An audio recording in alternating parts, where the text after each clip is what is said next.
Hi, my name is Daniel Lassell. I'll be reading a few poems from my second poetry collection, Frame Inside a Frame, out from Texas Review Press. I want to thank the DMQ Review for inviting me to their virtual salon. Frame. In the underworld, I expect no further breathing, no air, no tension. Why would I fear it? Look around. Wind combs garish pollen from fields, the body's narrow altar, given nothing, but given much. In the underworld, fruition will not matter. Religion will whisper like a distant pond. On my hell porch, I will laugh with friends about what the prophets knew but did not share. There will be no more church-going, no more of that ever-present asking, won't you join us? No more holiness lobbed as a wall against fears, no more plotting a fever that if given enough, it could defeat the advancing, limitless gray. Prayers? I've prayed myself free. In the underworld, I will be surrounded with a constant emptying that speaks. I am your hell. Here is your loosening joy. The textured abyss will cool my toes. There will always be another room, ever a lowering spear winnowing at the self, ever a reflecting cave or palace.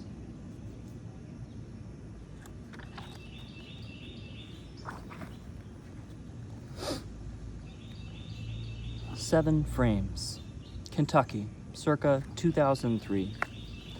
On my family's farm, during those pensive afternoons, our dogs searched for anything to bark at. One dog got a skunk to the face. Our farmhouse for months waned with an eye-watering sour, off every wall a nostril tinge. Those faces my siblings made when the dogs returned, how they craned out, windows blathering. One night, a pickup jostled down our quarter-mile driveway and parked. The man didn't exit his truck, just watched, then drove away. The next night, he entered through our patio door, crossed the dining room to hallway. The dogs woke. This we called safety. The town nearby grew a church's graveyard. When the priest rose, song. When the priest neared the altar, prayer. Then silence. The baskets passed about.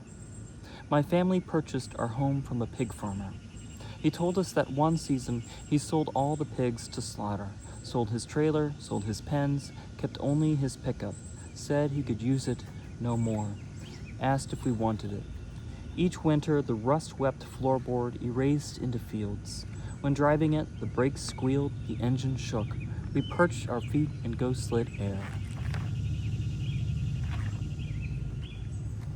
Frame Inside a Frame, Kentucky, circa 1996.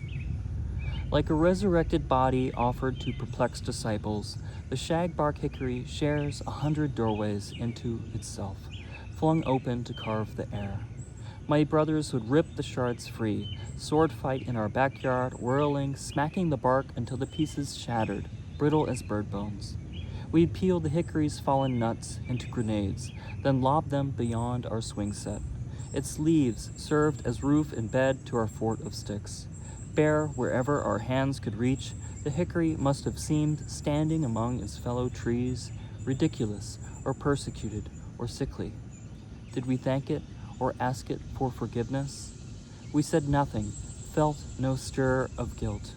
Instead, the hickory filched from us as any tree does, our outbreaths sifting through its core, a kept brood.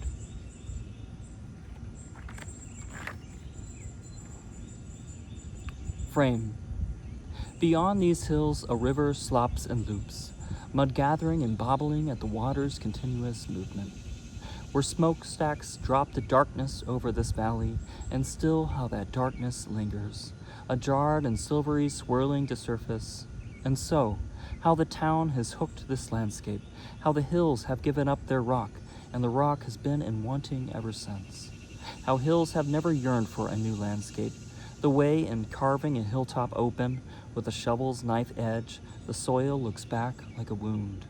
And so, daylight and cattle lumbered to a ridge, their ears flicking insects aloft. And so, what's left on earth is our becoming. And so, what will we say? And so, too often a conversation softened, not into embrace, but into another subject. And so, the river's silt recalls a slow and wordless destruction.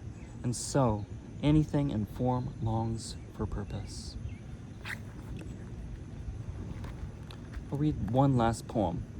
This poem was originally published in the DMQ Review.